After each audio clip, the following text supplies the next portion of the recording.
Hey, good morning, everyone. Marty Missouri here. December 7th, 2022, 7:20 a.m. Pacific time, so 50 minutes after the open. This is your midweek market snapshot. Got to keep this one pretty quick. We'll just take a look at the daily and the hourly on the S&P 500. The daily in front of you.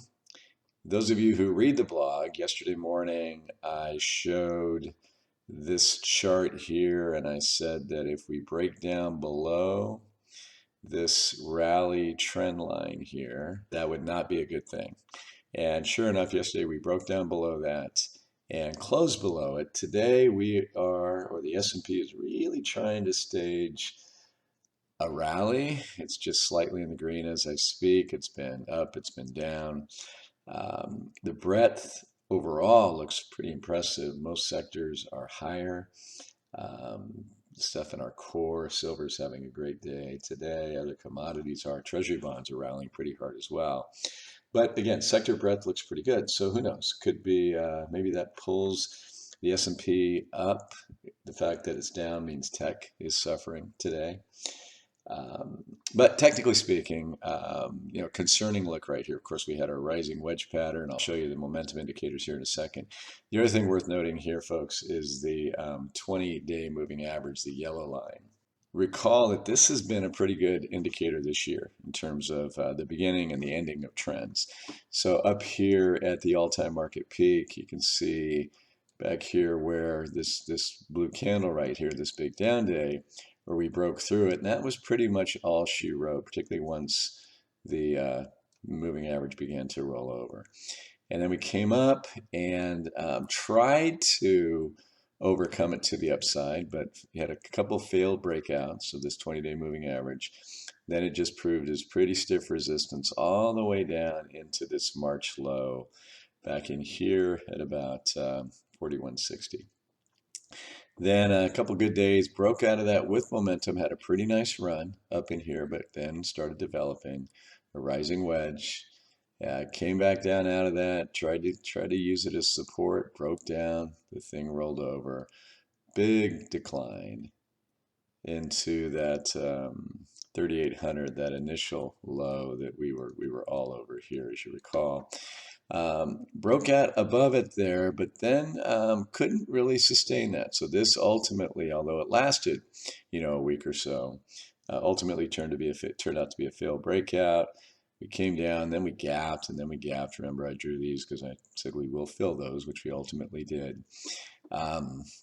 So again, broke down, pretty good decline, resistance for a while, finally broke up, began to slope up, had a really nice rally into that August high, breaking down through here with momentum again, rolled over, then we came down and we established the low so far in the bear market. Then remember we had these huge engulfing candles that I said were pretty unusual, had those shaded green there.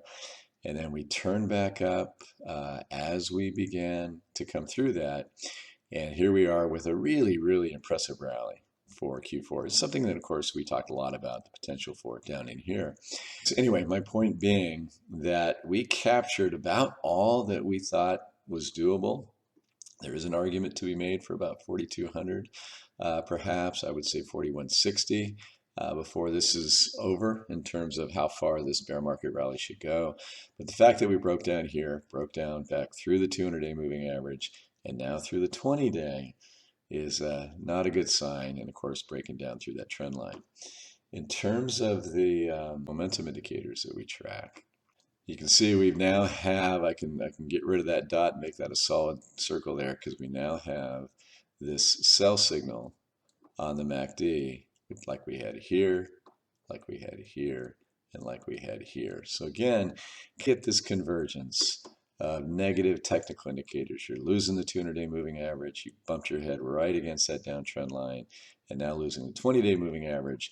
Never got quite overbought here like we did here and here, almost here. So didn't quite get there. So didn't get quite as overbought as it could. So maybe we will before this is over. Maybe we'll come roaring right back before this bear market rally comes to an end if we're right. But right now, not looking so good. So on the hourly chart, we have this really big, much bigger forming right off the bottom down here in October, rising wedge pattern. That's not a great look, particularly where you have these long divergences, right? And particularly in the MACD. Today, again, trying to stage a rally right now, sitting a little below the flat line, slightly negative. Just nothing to get excited about here. I'm looking for bullish divergences to form. I guess if price is right here, you know, you might say it could happen here. We got a little oversold, but that's on the hourly chart. On the RSI, and then the MACD is pretty uninspiring as well.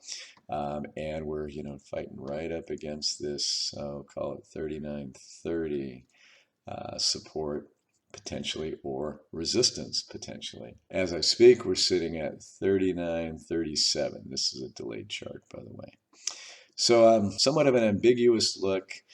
You know, you can make a case either way. One technical analyst who I have a lot of respect for had been bullish coming into this week. I mentioned our consultants in the option space had been bullish coming into this week on balance. However, we weren't so much, because we were looking at these technicals and drawing our conclusions based on that and other factors that could come up and bite the market this week. So far, that's what's been happening. But yeah, we're in December, which is typically a really good month. So seasonality is positive for stocks. I suspect there's a bit of tax loss selling going on. I know we're doing some of that here internally. And so, you know, lots of push-pull in the market. As I said in this morning's written blog post, real mixed signals one day to the next across asset classes. One day you think the market's falling based on inflation fears, the next day on recession fears, and so forth. So folks, I wouldn't put too much into what's happening. We've had a big rally. Makes sense that we come off of that.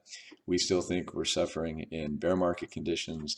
We think that plays itself out fully, probably in the first half of next year. And frankly, we begin to get very constructive on a lot of things, particularly the second half of next year and beyond. So right now, it's definitely a time to remain patient, expect lots of volatility. Try not to get too cute right here with the market and with trading, and keep your wits about you.